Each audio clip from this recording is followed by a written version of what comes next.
Hello there, folks. My name's Mahalo125. As you can tell, I'm a Brit, and yet you can see the title. It's related to something that isn't from my country. So, first thing I'm going to do is address why I'm even interested in all of this. One, in my media here in the UK, we can't escape it. Two, I have a bit of spare time in my hands, and I tend to enjoy politics which I can access, and thankfully the internet allows me to go through many sources, which, by the way, I'll put down in the description below, and we can challenge them together in a discussion in the comment section.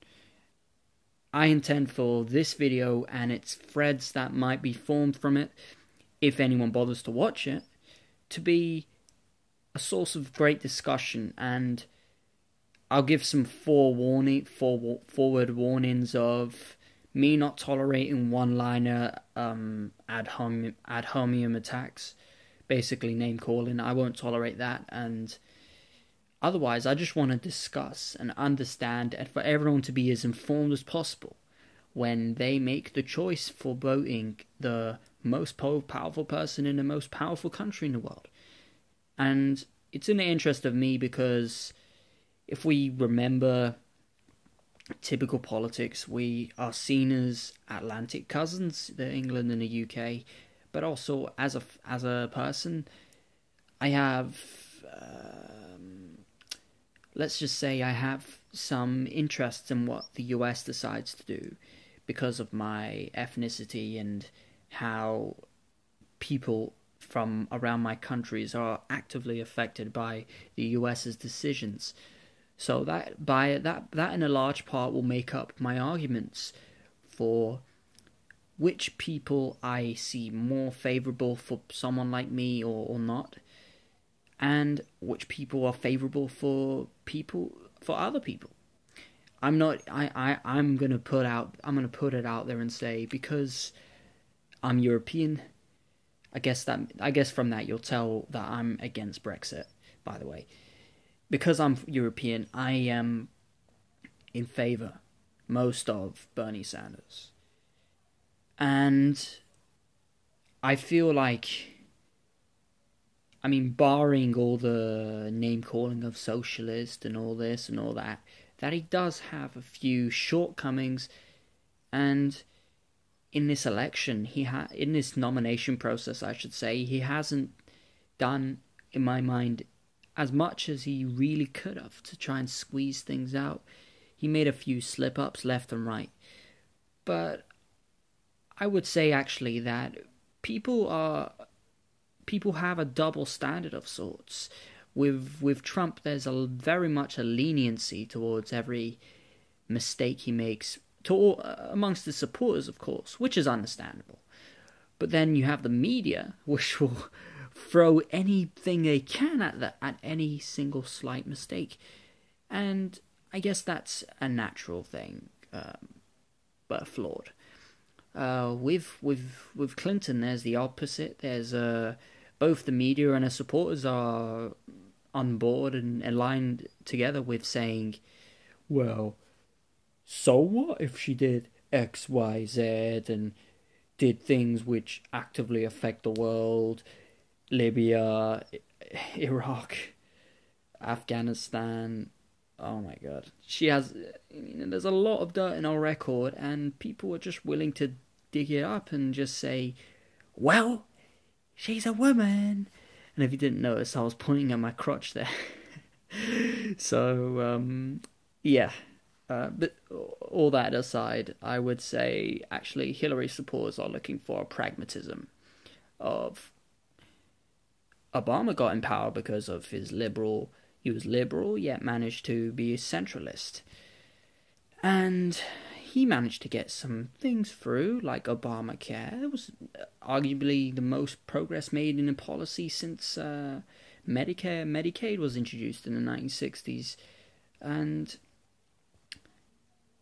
But looking at it from a Brit, I would just say it's a half-assed version of what we have, what nearly every other developed country in the world has, and it's the next step that Sanders provides, which is Medicare for all, and I would say is a very plausible solution for things.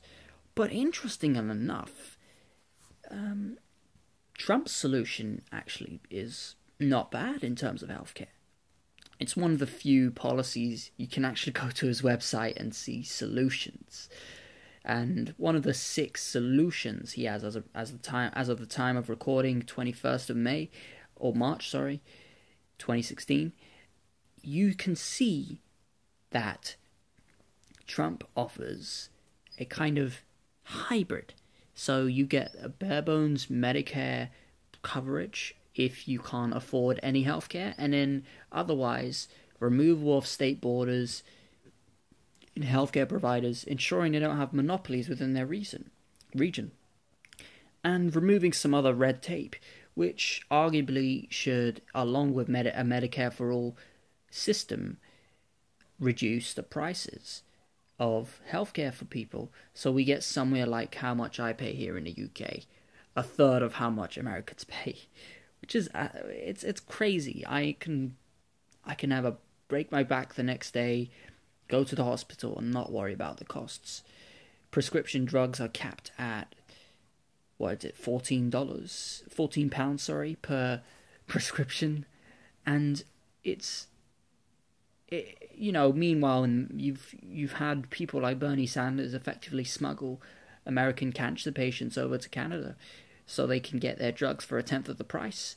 And why has Canada, which used to be a private healthcare system, managed to drive all its prices down? Well, because the government as a public institution has the bargaining power to be able to bring healthcare prices down, set wages for the healthcare system, which, by the way, provides a far more stable route for people to go into the medical profession. And you can't get the same kind of guarantee in the US.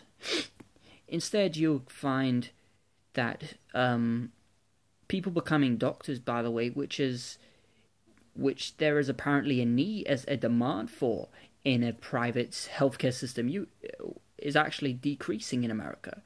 You would think that with a private healthcare system, you'd have a greater incentive for doctors to work, when actually it's about the same, if not worse, in the private healthcare compared to the public healthcare. You'll see everyone and their auntie here in the UK. I mean, Asian auntie, to be honest. But that's a stereotype which has been mostly proven right. Anyway, anyone and their auntie is going to be more inclined to want to become of the medical profession because it's guaranteed. The jobs are guaranteed. And more importantly, people know the great cause it brings. People understand that with the medical profession, everyone is given the needs. Everyone's needs are covered.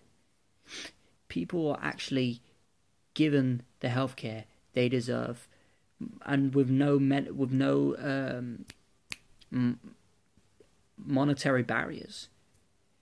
Now, there's 2 extremes into this view, and I'm glad that actually Trump and Sanders have taken the right extreme, in my opinion, and there are others like Rand Paul who would call it slavery, which is honestly bullshit, but it's that's another thing.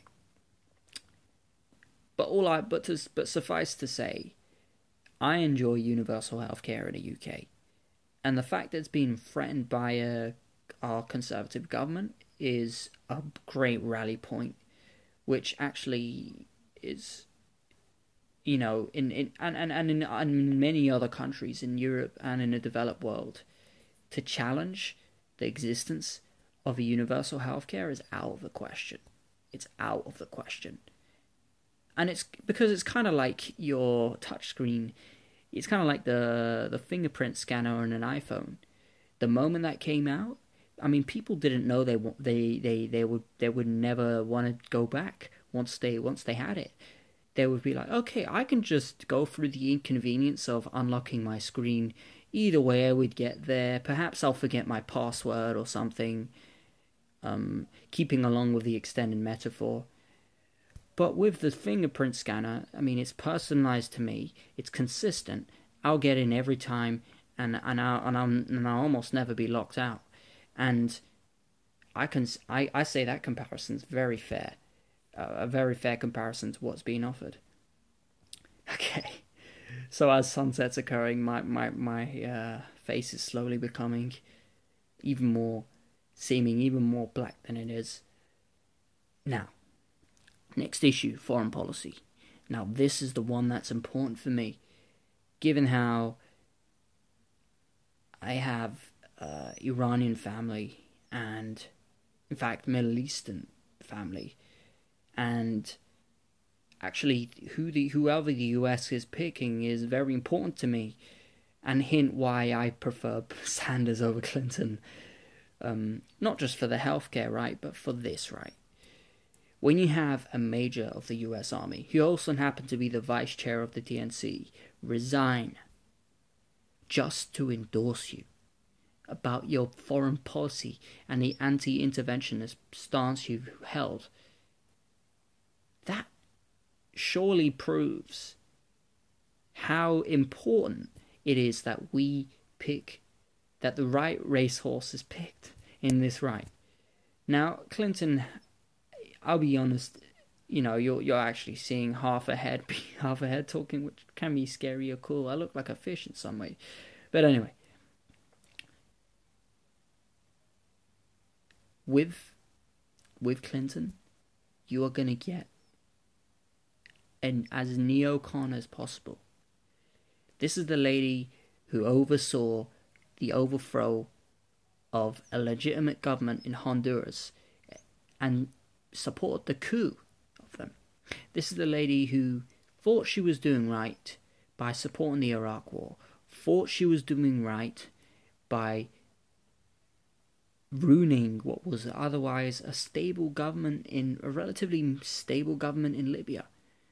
I mean, it's a coincidence that occurred at the same time that the Libyans wanted their oil money no longer to be paid by a US dollar, but that's another point. The point is that Hillary is in the interests of keeping wars going, when actually America has bigger things to worry about than continuing to be imperialist in the Middle East, continuing to self-perpetuate terrorist threats with their war on terror. I'm not here to school people, but suffice it to say, it is the fact that there has been many attacks on the Middle East in the past, how decades of imperialism, size-picot, all of that in the Middle East is what has ratcheted up the extremist standpoint in America.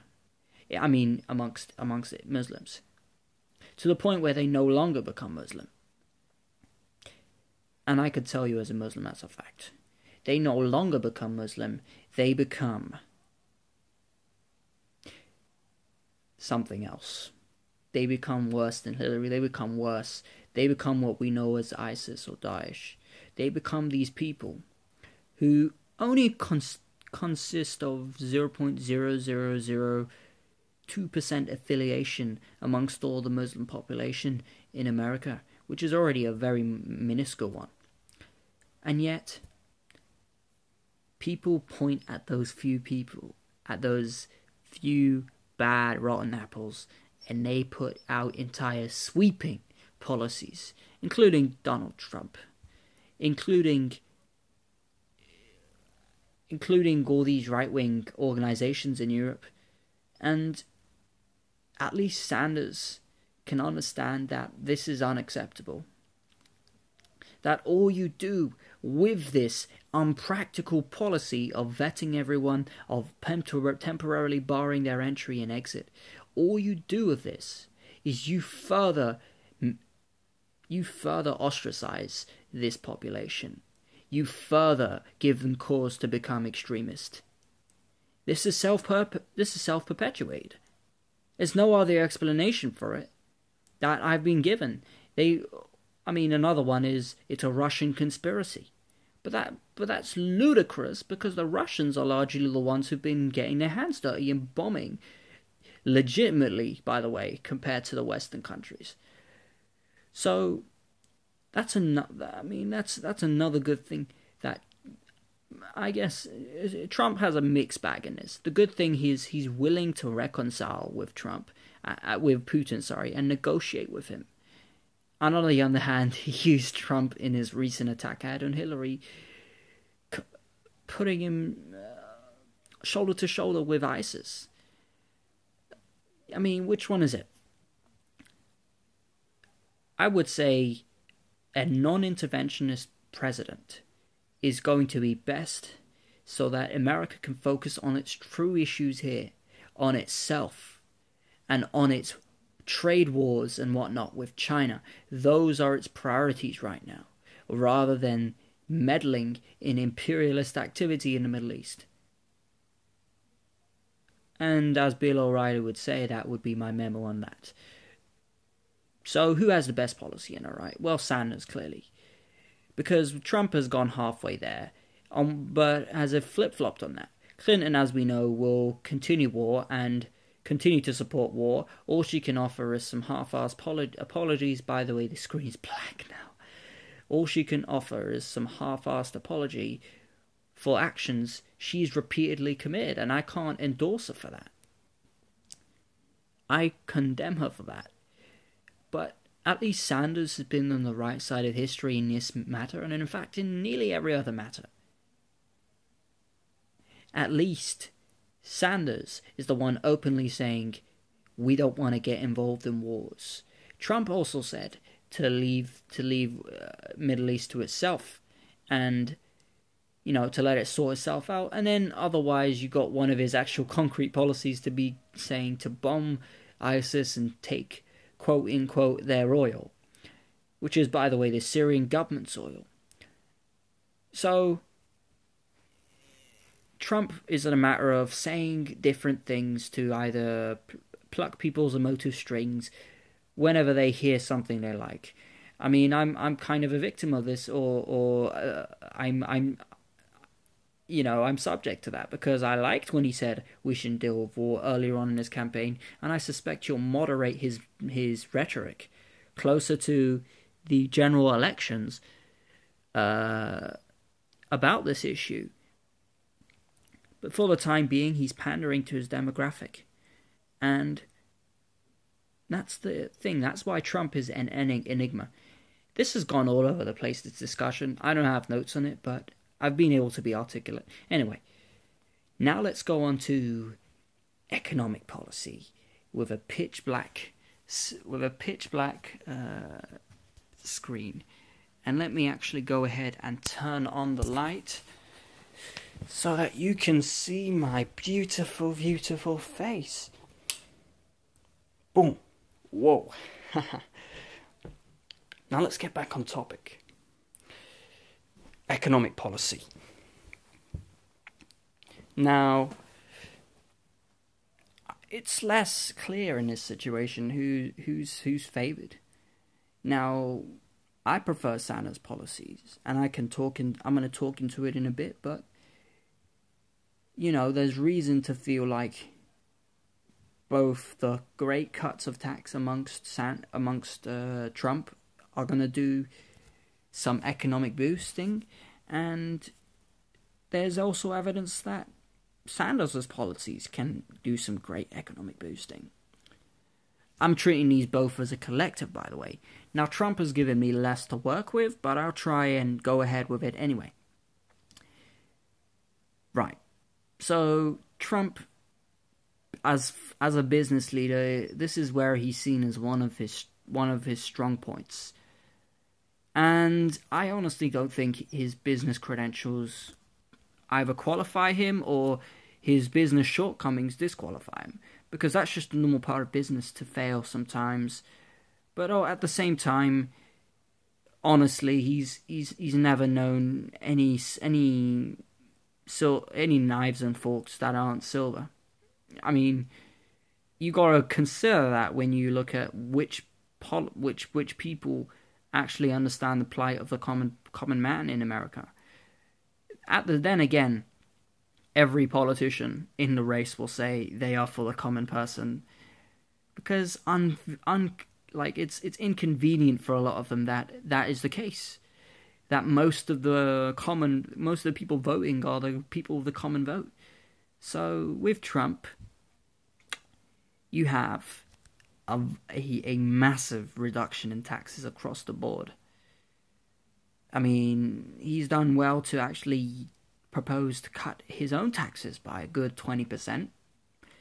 The common man will actually see less of a cut in their taxes than Trump will. People like Trump will, in as Sanders puts it, in the 1% or those top or the top of the top 10th for 1%. How does he not tongue twist himself every time he says that? Anyway, so basically, tax cuts, building a wall, which has a byproduct of being some kind of infrastructure and job boost, repealing trade agreements, or renegotiating them depending on what they are. In his own words, he's a businessman, and so he knows what he wants to get done, and most people buy that vague stuff, but I personally don't buy it. But whatever. It's all promises in the end of the day. This election's all promises, so it's good Trump has put less on the table in that attribute. And yeah, that's all I've managed to derive from it. I mean, the comment section's there for a reason if you can tell me some more, but that's what it really boils down to. Now, the tax cuts have a byproduct of reducing the size of government coffers, not necessarily reducing the size of the government itself. And you really got to wonder with America, which really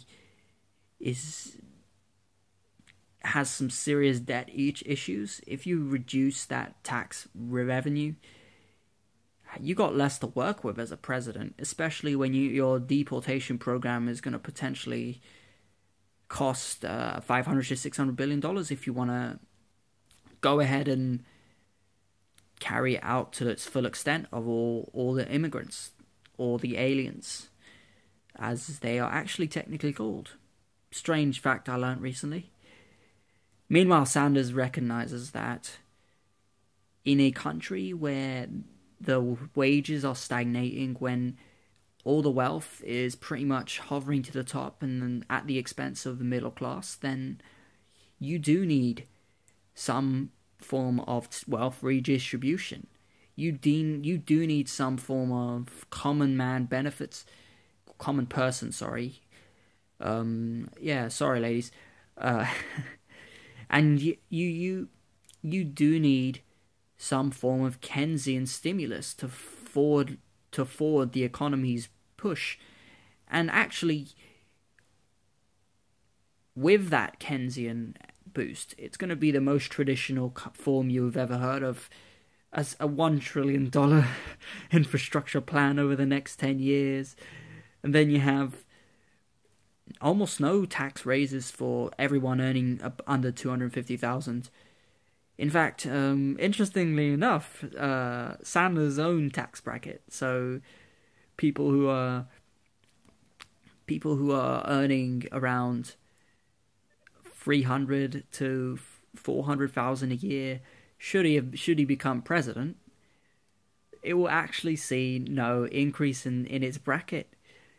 I mean, meanwhile, Clinton, who earns so much money from her speeches, she'll see a lot of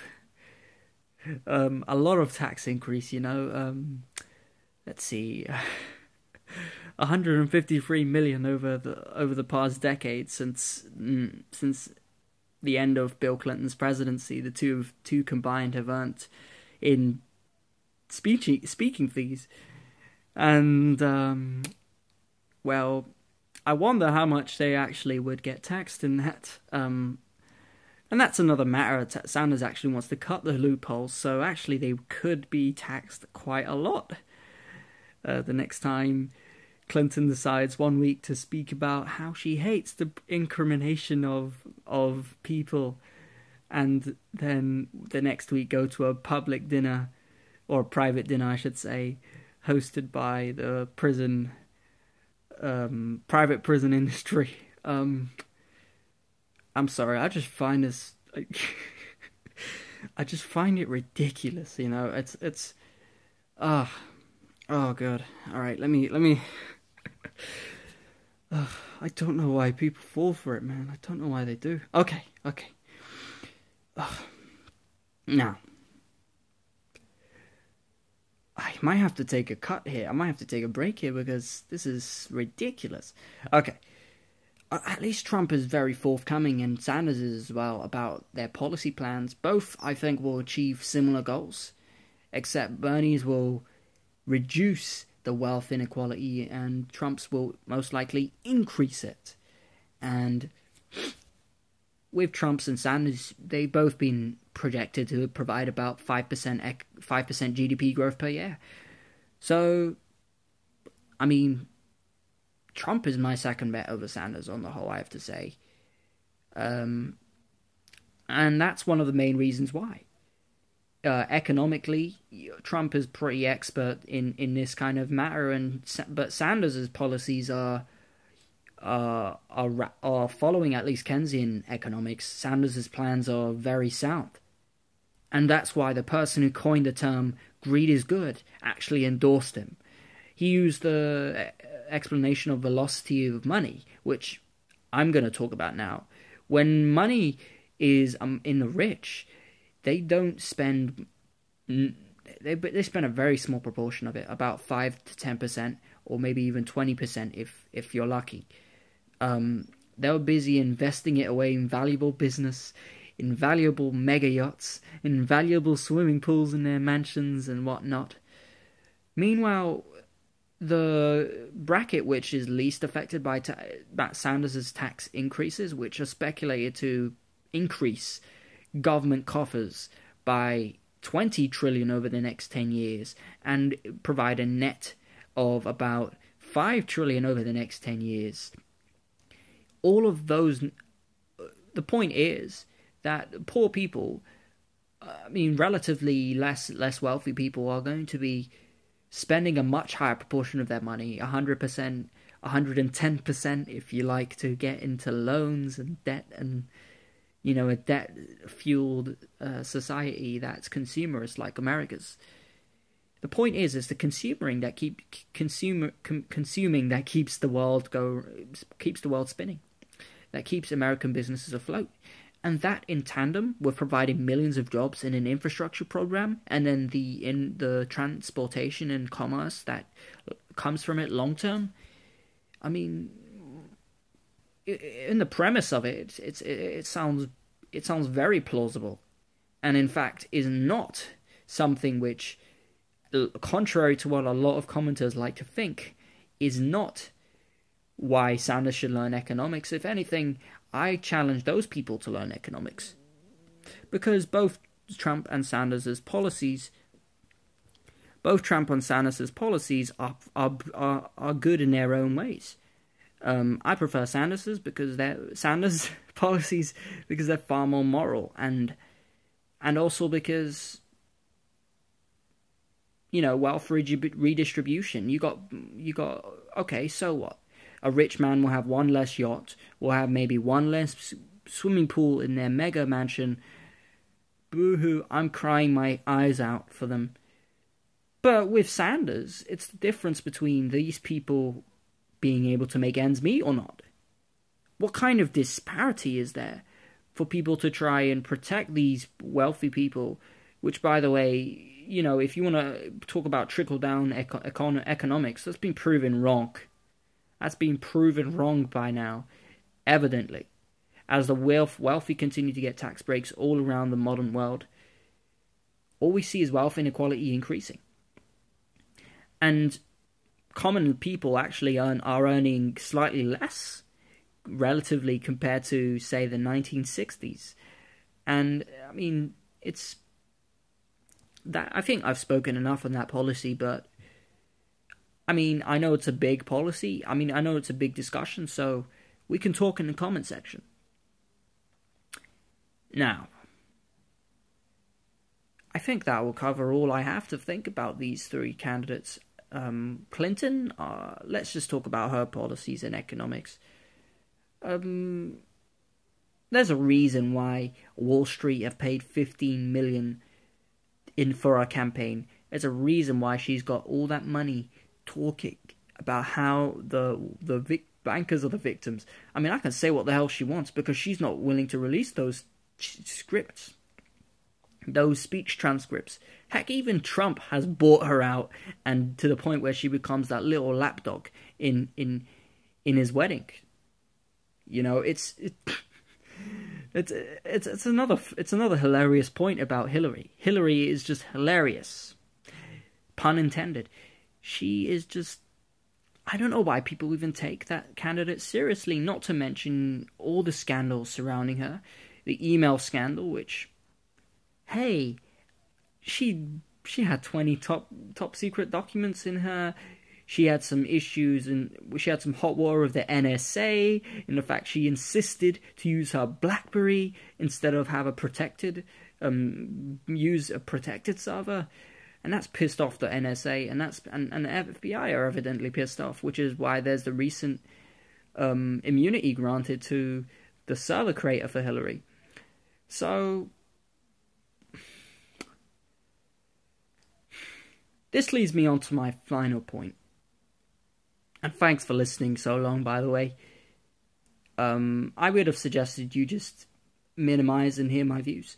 But anyway, this leads me on to the final point, which is what we do next. As it stands, Hillary has a great lead over Sanders. Trump is leading in his parade in the Republican Party, despite them trying to destroy themselves and trying to undermine him. And I don't think it's warranted, honestly. Trump is not as crazy as he's made to be. And it leads me on to the next point, which is any Bernie Sanders or Trump supporters watching this, you know, it's the two candidates have a lot more in common than we like to think. They both to some extent agree with each other in foreign policy and being anti-interventionist and only using war as a last resort. They both agree that there should be an overhaul of money and establishment in the American politics, and how the vested interests of the people are being overridden by candidates beholden to big money. And I mean, look, recently we had $400 billion in tax incentives being signed off by no other than Obama himself, despite Hillary wanting to continually guard herself in his shadow. The two didn't even like each other personally, but anyway, the fact is that Trump and Sanders both want some form of guaranteed healthcare coverage for people who can't afford it. And Sanders and Trump are both outsiders relatively.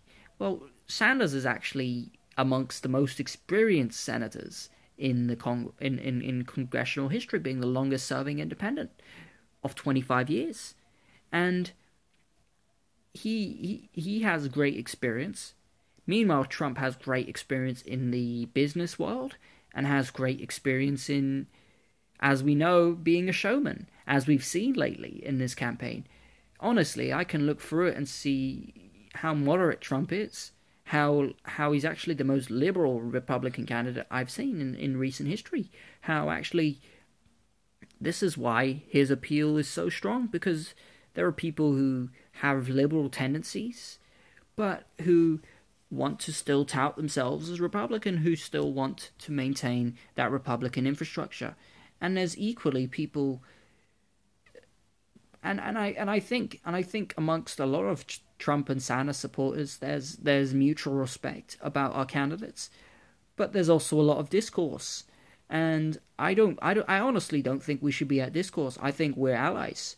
I think we both stand for a lot of the same causes, and how we got to make sure we're ABC. Anybody but Clinton. Or anything but Clinton.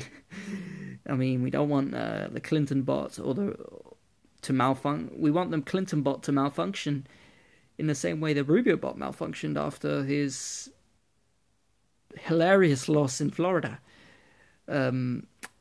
So yeah. I hope by now you've gotten used to hearing about your own affairs from a foreigner, and you can just tell me, piss off, you Brit, you don't know crap, and I'll just say to you, well, I'm more informed than most people in most of your electorate, and I'm willing to discuss everything rationally down in the comment section below, which I will open up to be a forum for discussion on these matters, because holding 15 YouTube threads of discussion isn't enough for me. I need a lot more than that. And I needed to put all my views in this one video, which I hope if you agree with, you can like. If you disagree with, dislike it. Favorite, subscribe, do all you like.